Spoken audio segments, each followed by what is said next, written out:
നാമസങ്കീർത്തനം ഗോവിന്ദ ഗോവിന്ദ. സമന്തപഞ്ചക തീർത്ഥക്കരയിൽ യശോദാകൃഷ്ണന്മാരുടെ സംഗമം. യശോദയുടെ മടിക്കേറിയിൽ നിന്ന് ഉണ്ണി മാമുണ്ണത് കണ്ട് ദേവകീ വസുദേവന്മാർ കണ്ണീരിൽ കുളിച്ചു. പോരാ, എത്രയോ മഹർഷിമാര് യാഗം ചെയ്യിക്കാൻ വന്ന യാജ്ഞികന്മാര്, പോരാ ദേവന്മാരും ഗന്ധർവന്മാരും അപ്സരസ്ത്രീകളും ഒക്കെ വന്നെന്നാണ് പറഞ്ഞത്. ഇങ്ങനെ ലോകം മുഴുവനും കൃഷ്ണനെ കാണാൻ, കൃഷ്ണനെ കേൾക്കാൻ, കൃഷ്ണനോട് കൂടിയിരിക്കാൻ 3-4 മാസം വെറുതെ ഈശ്വരൻ അനുവദിച്ചു തന്നു എന്നതിൽ പങ്കുകൊള്ളാൻ വന്നവരൊക്കെ നമ്മൾ പറയാറുണ്ടല്ലോ കുംഭമേള. അപ്പം അതിലേക്ക് ഇൻട്രസ്റ്റ് ഉള്ള ഒരു സന്യാസിമാരെ കാണാനൊക്കെ ആയിട്ട് സ്വാഭാവികമായിട്ട് വരും. അത് വാരാണസിയിൽ കഴിഞ്ഞ തവണ നടന്നു. ഇങ്ങനെ വരുന്ന ഒരു വളരെ വലിയ തീർത്ഥക്കര സമ്മേളനം അന്ന് നടന്നപ്പോൾ തത്രാഗൻ ഭാരതീ പ്രജ എന്ന ശീർഷകൻ കണക്കെടുത്തു. അന്ന് ഇന്ത്യയിലുള്ള അല്ലെങ്കിൽ ഭാരതത്തിലുള്ള എല്ലാവരും അവിടെ വന്നു. അവരെയൊക്കെ കൊള്ളിക്കാൻ ആ സമന്തപഞ്ചക തീർത്ഥക്കര തയ്യാറായി. പോരെങ്കിൽ നമ്മൾ പറഞ്ഞില്ലേ, പലതരം പലതരം പലതരം കാഴ്ചകള്, കേൾവികള്. ഞാൻ ഇടയിലായിട്ടല്ല, കൃഷ്ണൻ വരുന്നുണ്ട് എന്ന് കേട്ടപ്പോൾ, ഇങ്ങനെ ഒരാളെ പറ്റി കേട്ടിട്ടില്ല അതിനു മുമ്പ്. കേട്ടപ്പോൾ കാണാൻ തോന്നി. കുഞ്ഞുണ്ണി കവിതയിലുണ്ട്, വളരെ പ്രസിദ്ധ. കേട്ടപ്പോൾ കാണാൻ തോന്നി. പിന്നെ ഓരോന്ന് ക്രമേണ കൂടുക. കണ്ടപ്പോൾ അവിടുത്തെ കിട്ടണം എന്ന് തോന്നി. പിന്നെ അതാണ് കെട്ടിയപ്പോൾ, അദ്ദേഹത്തിൻ്റെ കവിതയിൽ വേറെയാണ്, കെട്ടിയപ്പോൾ പെട്ടുപോയെന്നും തോന്നി എന്നൊക്കെയാണ്. അത് സാധാരണ ഭഗവാനെ കണ്ടു, കേട്ടു, ഭഗവാനെ കിട്ടി, അവ പെട്ടുപോയി. കിട്ടിയപ്പോൾ പെട്ടുപോയെന്ന് തോന്നി. ഭഗവാന്റെ സൗന്ദര്യത്തില്, അവിടുത്തെ വാക്കില്, അവിടുത്തെ പുഞ്ചിരിയില്, അവിടുത്തെ സാമീപ്യത്തിൽ പെട്ടുപോയി. അതാ അവിടെ പറഞ്ഞ വാക്ക്. പെട്ടത് തിരിച്ചെടുക്കാൻ പറ്റാണ്ട എല്ലാവരും പോയതെന്ന്, മടങ്ങിപ്പോയതെന്ന്. പണ്ടൊക്കെ ഒരു സ്ഥലത്ത് ചെന്നാൽ പേഴ്സ് മുതലായ വിലപ്പിടിച്ച സാധനങ്ങൾ ഗൃഹനാഥനെ ഏൽപ്പിച്ചു കൊടുക്കും. വരണം, അവരുടെ അഡ്രസ്സ് സ്ലിപ്പിൽ എഴുതി അതിൻ്റെ വീത വയ്ക്കും. പോകുമ്പോൾ അത് വാങ്ങിച്ചാണ് എല്ലാവരും മടങ്ങിപ്പോവുക പതിവ്. ഇതുപോലെ കൃഷ്ണനെ കാണാൻ സമന്തപഞ്ചക തീർത്ഥക്കരയിൽ വന്നവരൊക്കെ അവരുടെ മനസ്സ് ഭഗവാന് കൊടുത്തു. പക്ഷെ ഒരു കാര്യം പറ്റി, പോയപ്പോൾ അത് തിരിച്ചെടുക്കാൻ മറന്നു. നമ്മുടെ ശ്രീശങ്കരൻ ഉപയോഗിച്ച സാഹിത്യപരമായ വാക്ക്. അപ്പോൾ ഭഗവാന്റെ ആകർഷണ വലയത്തിൽ പെട്ടുപോയവർക്കാർക്കും മനസ്സ് തിരിച്ചെടുക്കാനായില്ല. മനക്ഷിപ്തം പുനർഹർത്തു മനീഷ. ഇത് ഇന്നും ഗുരുവായൂരിൽ ചെന്നാൽ, അവരവരുടെ പരദേവതയുടെ മുമ്പിൽ ചെന്നാൽ, ഭാഗവതത്തിൻ്റെ മുമ്പിൽ വന്നാൽ നമുക്കൊക്കെ അനുഭവപ്പെടുന്നതാണ്. ഭാഗവതത്തിൽ പെട്ടുപോയവരാരും അവിടുന്ന് മനസ്സ് പറിച്ചെടുക്കാൻ പറ്റാണ്ടാണ് വാസ്തവത്തിലിരിക്കണമെന്ന് അർത്ഥം. ഭാഗവത സ്വരൂപനെ മഹർഷിമാരും യശോദാനന്ദന്മാരും ഗോപിഗോപാലന്മാരും കണ്ട് പിരിഞ്ഞുപോയി. ദ്വാരകയിലെത്തിയ ഉടനെ ദേവകീ വസുദേവന്മാർ കൃഷ്ണനെ മഹർഷിമാർ സ്തുതിക്കണത് അവിടെ വെച്ച് കണ്ടതിൻ്റെ ഓർമ്മ പോലെ അങ്ങനെ സ്തുതിക്കാൻ തുടങ്ങി. കൃഷ്ണ ജയിലിൽ വെച്ച് യുവാമ്മാം പുത്രഭാവേന ബ്രഹ്മഭാവേന ച അസകൽ ചിന്തയന്തോ എന്നൊക്കെ കൃഷ്ണൻ ഞങ്ങളോട് പറഞ്ഞു. അച്ഛനും അമ്മയും എന്നെ ഈശ്വരനായിട്ടോ മകനായിട്ടോ എങ്ങനെയാച്ചാൽ കണ്ടോളൂ. ആ സ്മരണ എന്നെക്കുറിച്ചുള്ളത് എങ്ങനെയായാലും, പുത്രനായിട്ടോ അച്ഛനായിട്ടോ അമ്മയായിട്ടോ കുട്ടിയായിട്ടോ പേരക്കിടാവായിട്ടോ എങ്ങനെ കണ്ടാലും എല്ലാ ദൈവമായിട്ട് പൂജിക്കുക. ഓ ആയിക്കോട്ടെ. ഒരു ശ്ലോകം ചൊല്ലിയില്ലേ കംസവധത്തിൽ ഇന്നലെ? നല്ലാനാമശനം നൃണാം നരവര സ്ത്രീണാം സ്മരോമൂർത്തിമാൻ ഗോപാനാം സ്വജന അസതാം ക്ഷുതിഭുജാം ശാസ്ത്ര സ്വമിത്രോ ശിശു മൃത്യുർഭോജപതേർ വിരാട വിദുഷാം തത്വം പരം യോഗിനാം കൃഷ്ണീനാം പരദേവതേ. ഏത് കോണക്കൂടെ നോക്കിയാലും കാണുന്നത് ഗുരുവായൂരപ്പനെയാണ് എന്നർത്ഥം. ഭർത്താവായിട്ട് കണ്ടോളൂ, മകനായിട്ട് കണ്ടോളൂ. മഹാദേവൻ മോഹിനിയെ ഭാര്യയായിട്ട് കണ്ടു എന്നാണ് പറയുന്നത്. ഗപതിയ പത്മനാഭ സഹോദരി ആണ് പാർവതി. പത്മനാഭനെ പാർവതിയുടെ സഹോദരിയായിട്ട് കണ്ടാലോ അങ്ങനെയാണ്. തൻ്റെ കാതിരിയായിട്ട് ഗുരുവായൂരപ്പനെ അത് പാപന്റെ ദോഷങ്ങളിലൊന്നും ജലവിശ്വാസം വേണ്ട. ഈശ്വരനാണ്. ആണോ പെണ്ണോ എന്ന് വരെ ഇന്നേവൻ തീർച്ചയായിട്ടില്ല എന്ന് പറഞ്ഞാൽ ഇതൊന്നുമല്ല. ഈശ്വരൻ എന്ന പരമസത്യം, സത്യം പരം. ഈ സത്യം സത്യം എന്ന് പറയുന്നത് ആണോ പെണ്ണോ ആരും ചോദിക്കാറില്ല. ഇതുപോലെയാണ് ഈശ്വരൻ എന്ന സത്യം. സ്ത്രീയോ പുരുഷനോ എന്ന് ചോദിക്കരുത്. അവിടേക്ക് നമ്മുടെ മനസ്സ് ആവേശിച്ചാൽ മതി. അതെങ്ങനെയാച്ചാ അങ്ങനെ. അതുകൊണ്ട് അത് മനസ്സിലാക്കിയിട്ട് പറഞ്ഞു, നിങ്ങളെ ഈശ്വരന്മാരായിട്ട് എപ്പോഴും കാണാൻ പറ്റണില്ല. മാറി മാറി കണ്ടോളാം കൃഷ്ണൻ പറഞ്ഞിട്ടുണ്ടല്ലോ എന്ന് വിചാരിച്ച് സമാധാനിക്കുക. എല്ലാവരും ഈശ്വരനായിട്ട് കാണുന്നു. ഞങ്ങൾക്ക് ഇനി അങ്ങനെ കാണാത്തതുകൊണ്ട് വല്ല ദോഷവും വരുമോ ഉണ്ണി കൊണ്ട് പറഞ്ഞു. അതെ, മക്കളിലും കൂടി ഈശ്വരഭാവം പുലർത്തുന്ന അച്ഛനെയും അമ്മയാണ് ഞങ്ങൾക്ക് കിട്ടിയത് കേട്ടാ. ഇങ്ങനെ മക്കൾക്ക് കൂടി ഈശ്വരഭാവന പകർന്നു കൊടുക്കുന്ന അച്ഛനമ്മമാരുടെ ലോകത്ത് എവിടെയാ ഉണ്ടാവുക? നമസ്കരിക്കുക. അച്ഛ അമ്മയെന്ന് പറഞ്ഞ് പ്രദക്ഷിണം വെച്ച് നിങ്ങൾ നമസ്കരിച്ചപ്പോൾ കഴിഞ്ഞു ഒക്കെ പറഞ്ഞു. ഇത്രയേ ഉള്ളൂ ഭഗവാന്റെ ജാലവിദ്യ. കൃഷ്ണ, അമ്മയ്ക്കൊരു മോഹമുണ്ട്. എന്താ പറഞ്ഞോളൂ? എൻ്റെ 6 മക്കളെ കംസം വെട്ടിക്കൊന്നില്ലേ നിന്റെ അമ്മാവൻ, അവരെ കാണണമെന്നൊരു മോഹം. നമ്മളാണെങ്കിൽ എന്താ പറയപ്പോ, തള്ളയുടെ വയസ്സുകാലത്ത് ഓരോ മോഹങ്ങളെ വിട്ടാണ്ടിരുന്നോളൂ, അവിടെ പ്രാന്ത് പറയേ എന്നല്ലേ നമ്മൾ ഉപയോഗിക്കുന്ന വാക്ക്. ഇവിടെ നോക്കൂ, ഭഗവാൻ പറഞ്ഞു അത്രയേ ഉള്ളൂ. അനീതിയെ വിളിച്ചു മായേ യോഗമായാമുഭാശ്രിത, യോഗമായാമുഭാശ്രിത. ഭാഗവതത്തിലെ പ്രധാനമായ കാര്യങ്ങളൊക്കെ പറയുമ്പോൾ പറയും ഈ വാക്ക്.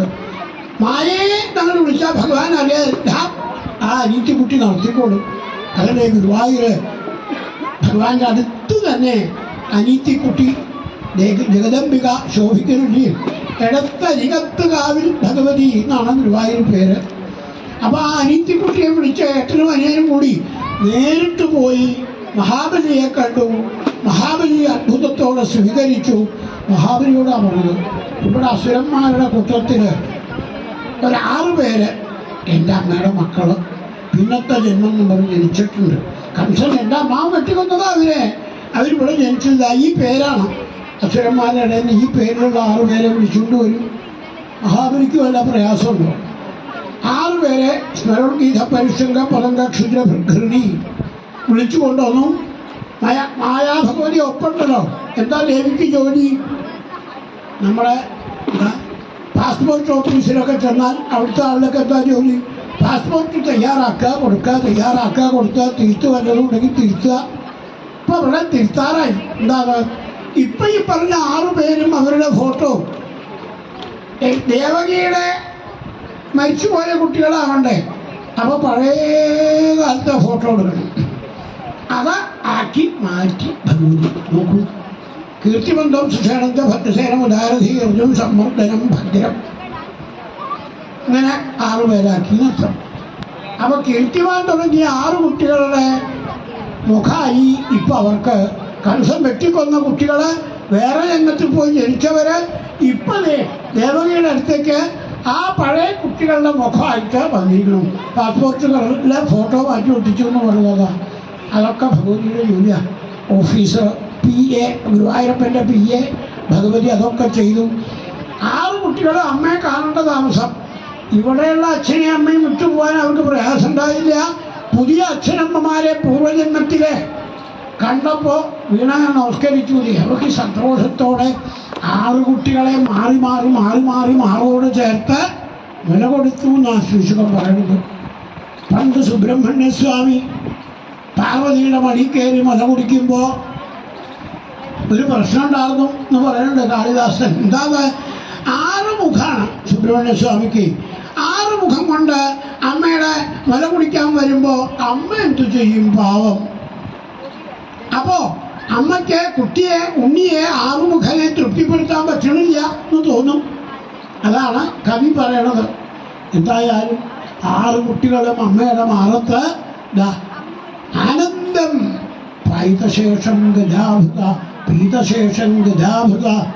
ഭഗവാൻ പണ്ടു കുടിച്ചതിൻ്റെ ബാക്കി ഗുരുവായൂര പഞ്ചവ്യം പാലഭിഷേകം ഇതൊക്കെ ഒരു തുള്ളി സ്പൂണുകൊണ്ട് കിട്ടാൻ ആടിയെണ്ണ തീർത്ഥം ഇതൊക്കെ നമ്മൾ കൊതിക്കുന്നു. അപ്പോൾ ഗുരുവായൂർ പണ്ടൊരു അമ്യാര് സ്ത്രീ ഉണ്ടായിരുന്നു. അമ്മയെ പോലെ ഞങ്ങൾക്കൊക്കെ കുട്ടിക്കാലത്ത് പാലഭിഷേകങ്ങൾ കഴിഞ്ഞു വന്ന ആ അമ്മ ഞങ്ങൾക്കൊക്കെ ഇഷ്ടംപോലെ കുടിച്ചോളൂ നമ്മളിപ്പോൾ തീർത്ഥത്തിലേക്ക് വിചാരിക്കുക. ആ അമ്മ പറയണം ധാരാളം കുടിച്ചോളൂ, പാല എത്ര വേണമെങ്കിൽ തരാമെന്ന്. ഇങ്ങനെ ഒരു അമ്മ ഉണ്ടാവുമോ? എല്ലാവർക്കും പാലഭിഷേകത്തിൻ്റെ പ്രസാദം കൊടുത്തുകൊണ്ട് ഇതുപോലെ ഭഗവാൻ കുടിച്ചതിൻ്റെ ബാക്കി പീതശേഷൻ ഗജാഭുത. ഈ 6 കുട്ടികളും കുടിച്ചപ്പോൾ എന്തായി? അവർക്ക് വൈകുണ്ഠത്തിലേക്ക് പോകാറായി. ചിറകില്ലാതെ വിമാനമില്ലാതെ അവരൊക്കെ അമ്മേ ദേവകീവസ്ദേവന്മാരെ പിന്നെ അനിയന്മാരായിട്ടുണ്ടായിരുന്ന രാമകൃഷ്ണന്മാരെ വന്ദിച്ചു പോയി കഴിഞ്ഞപ്പോൾ എല്ലാവരും ഇങ്ങനെ ആലോചിക്കുന്നുണ്ട്, ഇപ്പം എന്താ ഇവിടെ ഉണ്ടായേ? സത്യമാണോ ഉണ്ടായത് അതോ സ്വപ്നാണ്? നോക്കി കൃഷ്ണ രാമ സത്യം പരം ധീമഹി. നിങ്ങളെ പോലെയുള്ള സത്യസ്വരൂപന്മാര് ജഗദീശ്വരന്മാര് മക്കളായിട്ടുണ്ടായാൽ എന്താ സത്യമാവാത്തത്? കഴിഞ്ഞ ജന്മത്തിലെ കുട്ടികളെ ഈ ജന്മത്തിൽ തിരിച്ചു കിട്ടി മടിയിലെടുത്തു വെച്ചു മുല കൊടുത്തു എന്നൊക്കെ ഉള്ളത് തോന്നിക്കുന്നില്ലേ? സത്യമാക്കിയില്ലേ? ഇതാണ് ഭഗവാന്റെ എളുപ്പത്തിലുള്ള ചില ലീലകൾ അനിത്യ കുട്ടിയെ കൂട്ടി ചെയ്യണതെന്ന് കാണിക്കുക. പിന്നെ വർണ്ണിച്ചത് ശ്രുതദേവൻ മുതലായവരെ ഭഗവാൻ അനുഗ്രഹിക്കാൻ പോയ കഥയാണ്. ശ്രുതദേവൻ ബഹുളാശ്വൻ 2 പേര് ഭഗവാനെ കാത്തിരിക്കുന്ന മിഥിലയിൽ. ബലരാമൻ്റെ കൂട്ടുകാരും ഉണ്ട് അവിടെ. ഇപ്പോൾ ഭഗവാൻ അവരെ ചെന്ന് 2 പേരെ അനുഗ്രഹിച്ചു പോകുന്നു. അപ്പോൾ പരീക്ഷിച്ച് പറഞ്ഞപ്പോൾ കഥകളൊക്കെ ഇവിടുന്ന് വേഗം പറഞ്ഞു തീർക്കണ പോലെ ഉണ്ടല്ലോ. കഴിയാറായിച്ചാലേ ഒരു കഥ ഇപ്പോൾ ഇവിടുന്ന് പറഞ്ഞിട്ടില്ല. എന്താ അത്? എൻ്റെ അർജുനൻ മുത്തച്ഛൻ സുഭദ്ര മുത്തശ്ശിയെ വിവാഹം ചെയ്ത കഥ. യാമമാസി പിതാമഹി. എൻ്റെ മുത്തശ്ശിയുടെ കല്യാണ കഥ എനിക്ക് കേൾക്കണമെന്നുണ്ടേ. അയ്യോ, അതിപ്പോൾ അങ്ങനെ എത്ര തവണ കേട്ടിട്ടുണ്ടാവും. അത് ശ്രീശുവൻ പറഞ്ഞു എൻ്റെ മുത്തശ്ശിയുടെ കല്യാണ കഥ എന്നുള്ളത്. എനിക്ക് അതൊരു അനുഗ്രഹമാണ് നാഥ, അതും കൂടി ഒന്ന് പറയണം. ചിരിച്ചുകൊണ്ട് ശ്രീശുവൻ പറഞ്ഞു ശരി. സാധാരണ കല്യാണം കലായാൽ എല്ലാവരും അതിന് വേഷം കെട്ടിയാൽ പതിവ്. അതിന് വിപരീതം വേഷം കെട്ടിയ അർജുനൻ മാത്രം കേട്ടുള്ളൂ. കല്യാണം കലായപ്പോൾ അയാൾ സന്യസിച്ചു പോയി.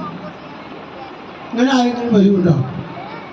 എന്താ പാഞ്ചാലിയെ കല്യാണം കഴിച്ചു കൊണ്ടുപോകുന്നിട്ട് 2-3 കൊല്ലം കഴിഞ്ഞാലേ തനിക്ക് പാഞ്ചാലിയെ കാണാൻ പറ്റുള്ളൂ എന്ന സത്യം വ്യാസാദികളും കുന്തിദേവിയും പറഞ്ഞ് മനസ്സിലാക്കി. ആദ്യം യുധിഷ്ഠിരൻ, പിന്നെ ഭീമസേനൻ, പിന്നെ തനിക്ക് കിട്ടിയാൽ ആവാം, അത്രയേ ഉള്ളൂ. അപ്പം ആ ഒരു ഉള്ളിലെ വിഷം കൊണ്ട് താനാണ് കേമായിട്ട് വില്ലടിച്ച് കല്യാണമൊക്കെ കഴിച്ചത്. ചടങ്ങൊക്കെ താൻ നടത്തി. ഇനി ഭാര്യയാവുന്നത് ധർമ്മപുത്രൻ്റെ, അത് കഴിഞ്ഞ് ഭീമൻ്റെ, പിന്നെ തനിക്ക് ഭാര്യയാവുള്ളൂ. അപ്പോൾ അവിടെ ഇരുന്നാ വയ്യ. പോരെങ്കിൽ അവിടുത്തെ ഭയങ്കര നിയമമാണ്. വേദവ്യാസൻ തമ്മിട്ടെല്ലാണ്ടിരിക്കാണ്ടാക്കിയ നിയമമാണ്. എന്താ അത്? കല്യാണം കഴിഞ്ഞ് അവനവൻ്റെ ആ 1 കൊല്ലം അല്ലാത്ത സമയത്ത് ഭാര്യയെ കാണേണ്ടി വന്നാൽ ആ നിമിഷം കണ്ണും അടച്ച് ചെവിയും പൊത്തി പിടിച്ച് പൊക്കോളണം തീർത്ഥയാത്രയ്ക്ക്, തിരിഞ്ഞു നോക്കാതെ. ഈ കഠിനമായ നിയമവും വ്യാസം കൊടുത്തിരുന്നു. അപ്പം അർജുനന് അബദ്ധം പറ്റും. അവിടെ ഇവിടെ നോക്കി നിന്ന് പാഞ്ചാലി അതിലെ പോകുന്നതും ഇതിലെ പോകുന്നതും ഒക്കെ കാണും. അത് ആരെങ്കിലും കണ്ടുപിടിച്ചാലോ സന്യാസിയായിട്ട് പൊക്കോളുക. അതാണ് അർജുനന് പറ്റിയത്. പാഞ്ചാലിയെ അനവസരത്തിൽ കണ്ടതിൻ്റെ പേരിൽ സന്യാസിയായി പോയ അർജുനൻ അവിടെയും ഇവിടെ ചുറ്റിക്കറങ്ങാൻ ഇൻട്രസ്റ്റ് ഇല്ല, ഇഷ്ടമില്ല.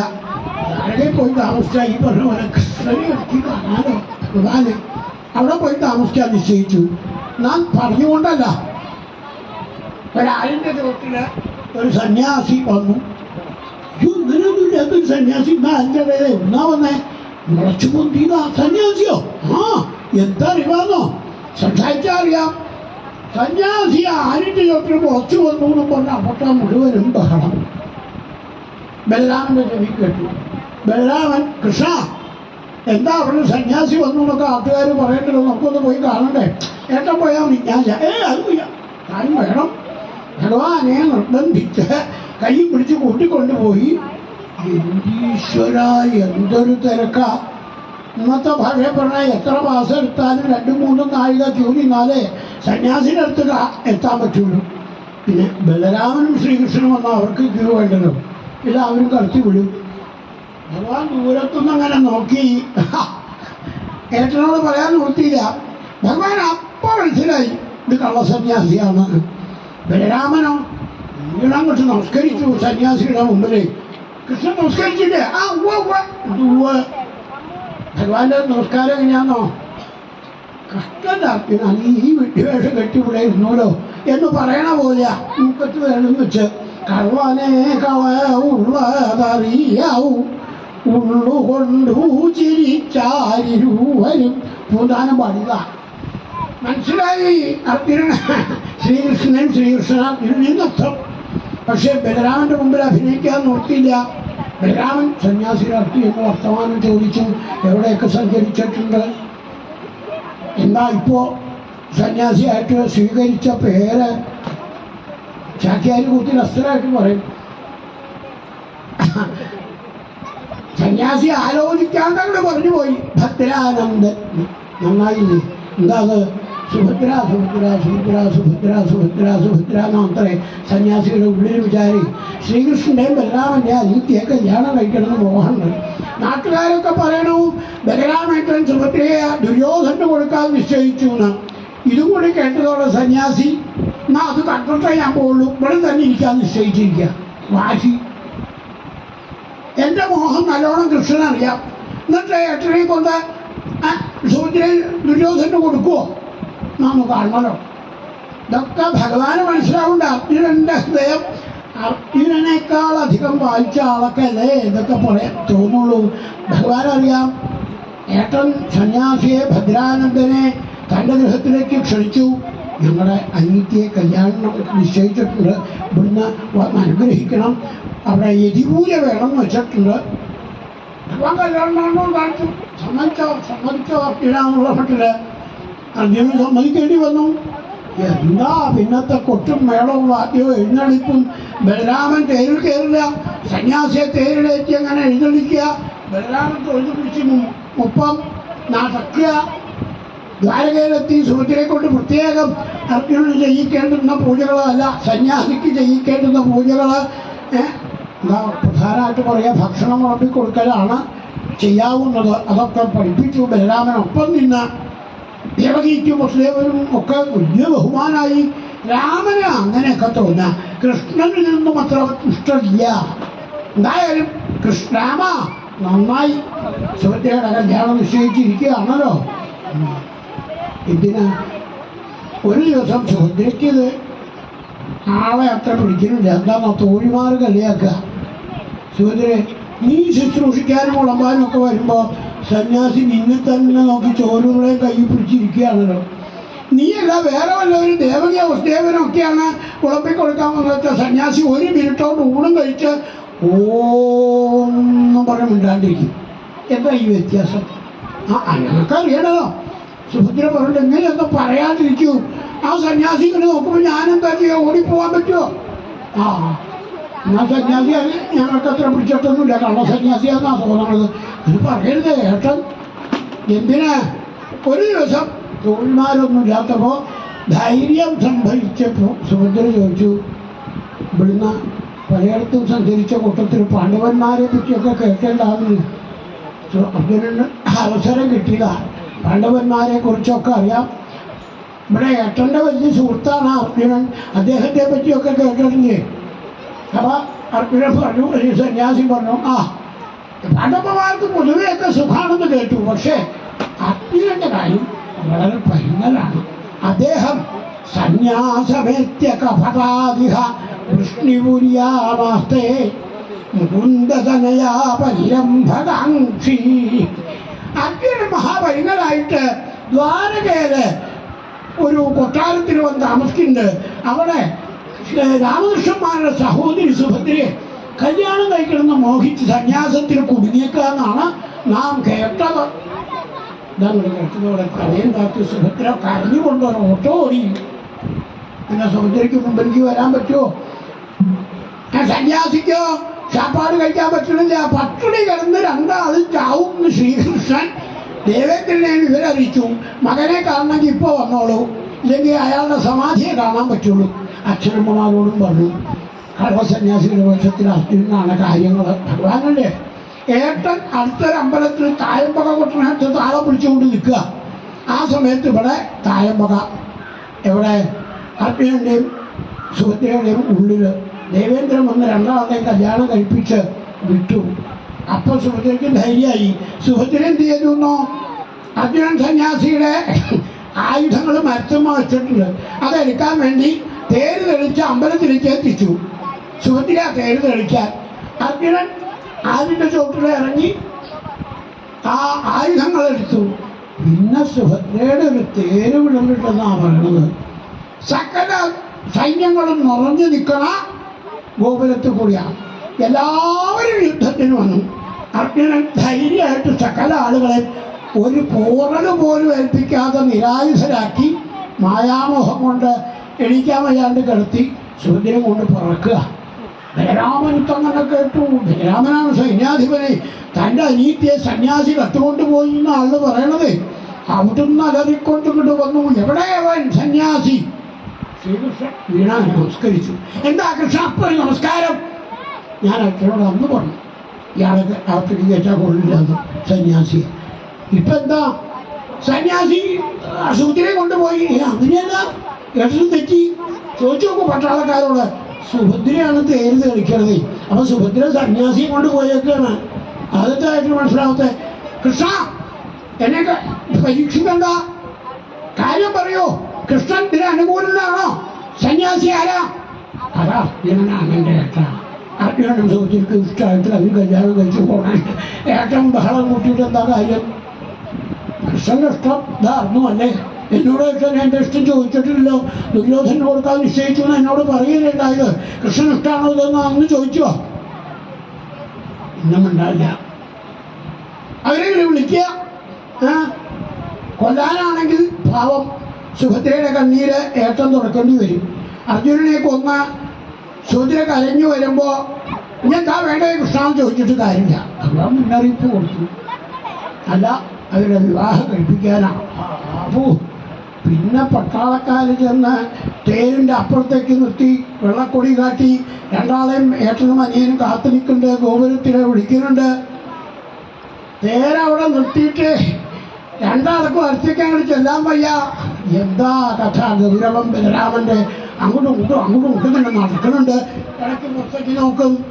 തേര് നിർത്തി സുഭദ്ര അർജുനോട് മുമ്പ് നടക്കും. അർജുനൻ പറയും നീ മുമ്പ് നടക്ക്. ആരാ മുമ്പ് നടക്കണ്ടേ? സംശയം. ബലരാമൻ കണ്ടു. ഇവിടെ വരിക രണ്ടുപേരും. സുഭദ്രയ്ക്ക് ഏട്ടനെ അറിയാം. അതുകൊണ്ട് ചെന്ന് വീണു. കാക്കടെ നമസ്കരിച്ചു. അർജുനനും കണ്ണിൽ വെള്ളം കണ്ടു. ശിശുവൻ പറയണം പരീക്ഷിച്ചേ ഭ്രാതൃസ്നേഹപരിപ്ലുത. അനിയൻ ഒന്ന് ചെയ്താൽ അതിന് വിപരീതം പറയാനൊന്നും ഏട്ടനാവില്ല. എനിക്ക് രണ്ടുപേരും എണീപ്പിച്ച് കെട്ടികൾ പിടിച്ചിട്ട് തൻ്റെ മോതിരം നമ്മൾ അറിയിച്ചു. രണ്ടാളെയും മാറി കൃഷ്ണ ഒരു കാര്യം ഞാൻ നിശ്ചയിച്ചു. ദുര്യോധന് കൊടുക്കാൻ നിശ്ചയിച്ചതിൻ്റെ ഒരു 10 ഇരട്ടി നിനക്ക് ഞാൻ സമ്മാനം കൊടുക്കും. കൈയടിച്ചു ശ്രീകൃഷ്ണൻ. ശ്രീശുവൻ കഥ പറഞ്ഞ ചിരിച്ചുകൊണ്ട് പരീക്ഷത്തിന്റെ മുഖത്ത് നോക്കുമ്പോൾ അദ്ദേഹത്തിന് കണ്ണീര് തടയാൻ പറ്റൂ. യാ മമാസീൽ പിതാമഹി, എൻ്റെ മുത്തശ്ശിയ സുഭദ്ര മുത്തശ്ശിയുടെ മകനായി ജനിച്ച അഭിമന്യുവിൻ്റെ മകനാണ് പരീക്ഷിത്ത് അല്ലേ? അതങ്ങനെ ഓർമ്മിപ്പിക്കുന്നു. നമുക്കും ഗുരുവായൂരപ്പനുമായിട്ടുള്ള എന്തെങ്കിലും ഒരു ബന്ധം നമ്മുടെ ഉള്ളിലുണ്ടെങ്കിൽ അതെന്നും മധുരസ്മരണകളായിട്ട് തന്നെ നിൽക്കും എന്നിവിടെ കാണിച്ചു. പിന്നീട് വളരെ പ്രസിദ്ധമായ ശ്രുതിഗീത, വേദങ്ങൾ മൗലി ഇളക്കിക്കൊണ്ട് ഊതിനാൻ എന്ന് പറയുന്നുണ്ട്. ബ്രഹ്മത്തെ പറ്റിയുള്ള നിർവചനം ഒന്നും പറയാനില്ല. അനിർദ്ദേശ്യെ പറയാൻ പറ്റാത്തതാണ് ബ്രഹ്മം. നാ പറയുന്ന വാക്കൊക്കെ ബ്രഹ്മത്തെ കുറിച്ചാണ്. അത് ഇവിടെ ഒന്ന് വിവരിച്ചു. ഇനി വൃകാസുരന്റെ കഥ, ഭഗവാന്റെ മാറത്ത് ചവിട്ടിയ ഭൃഗുപരീക്ഷ, പിന്നെ സന്താനഗോപാലം, ഇതൊക്കെയാണ് അടുത്ത അധ്യായങ്ങൾ. ശ്രീരാജോവാച ദേവാസുരമനുഷ്യേഷു യേ ഭജന്ത്യ ശിവം ശിവം പ്രായസ്തേ ധനിനോ ഭോജ നതു ലക്ഷ്മ്യാ പതിം ഹരിം ഏതദ്വേദിതുമിച്ഛാമ സംദേഹോത്ര മഹാൻഹിന വിരുദ്ധശീലയോ പ്രഭോ വിരുദ്ധാ ഭജതാം ഗതി. ശ്രീശുക ഉവാച ശിവശക്തിയുത ശശ്വൽ ത്രിലിംഗോ ഗുണസംവൃത വൈകാരികസ്തൈജസശ്ചാതാമസശ്ചേത്യഹം ത്രിധാ തതോ വികാരാ ഭവൻ ഷോഡശാമേഷു കഞ്ചന ഉപധാവൻ വിഭൂതീനാം സർവാസാമസ്മൃതേ ഗതിം. ഹരിർഹി നിർഗുണഃ സാക്ഷാത് പുരുഷ പ്രകൃതേ പരം ന സർവദൃഗ്ഭുപദ്രഷ്ട തം ഭജൻ നിർഗുണോ ഭവേൽ. നിവൃത്തേഷു അശ്വമേധേഷു രാജായുഷ്മൽ പിതാമഹ ശൃണ്വൻ ഭഗവതോ ധർമാൻ അപൃച്ഛദിദമച്യുതം സാഹ ഭഗവാൻ തസ്മൈ പ്രീതശുശ്രൂഷവേ പ്രഭു നൃണാം നിശ്രേയസാർത്ഥായ യോവതീർണോ യദോ കുലേ. ശ്രീഭഗവാനുവാച യസ്യാഹമനുഗൃഹാമി ഹരിഷ്യേ തദ്ധനം ശനൈഃ തതോ ധനം ത്യജന്ത്യസ്യ സ്വജനാ ദുഃഖദുഃഖിതം സ യദാ വിദധോദ്യോഗോ നിർവിണ്ണസ്യാദ്ധനേഹയ അൽപരൈകൃതമൈത്രസ്യ ഹരിഷ്യേ മദനുഗ്രഹം. തൽബ്രഹ്മ പരമം സൂക്ഷ്മം ചിന്മാത്രം സദനന്തകം അതോ മാം സുദുരാരാധ്യം ഹിത്വാന്യാൻ ഭജതേ ജന. തതസ്താശുതോഷേഭ്യോ ലബ്ധരാജ്യശ്രിയോദ്ധതാ മത്താ പ്രമത്താ വരദ വിസ്മരം വ്യവജാനത്തെ. ശ്രീശുക ഉവാച ശാപപ്രസാദയോരീശ ബ്രഹ്മവിഷ്ണു ശിവാദയ സത്യശാപപ്രസാദോംഗ ശിവോ ബ്രഹ്മാ ചാച്യുത. അത്ര ചോദാരന്തിമമിതിഹാസം പുരാതനം വൃകാസുരായ ഗിരിശോവരം ദത്വാപസങ്കടം. വൃകോ നാമാസുരപുത്ര ശകുനേ അധിനാരദം ദൃഷ്ട്വാ ശുതോഷം പപ്രച്ഛ ദേവേഷു ത്രിഷു ദുർമതി സാഹദേവം ഗിരിശം ഉപാധാവാസു സിദ്ധ്യസി യോൽപാഭ്യാം ഗുണദോഷാഭ്യാം ആസു തുഷ്യതി കുപ്യതി. ദശാസ്യബാണയോസ്തുഷ്ട സ്തുവതോർബന്ധിനോരിവ ഐശ്വര്യമതുലം ദത്വാ തത ആപസു സങ്കടം.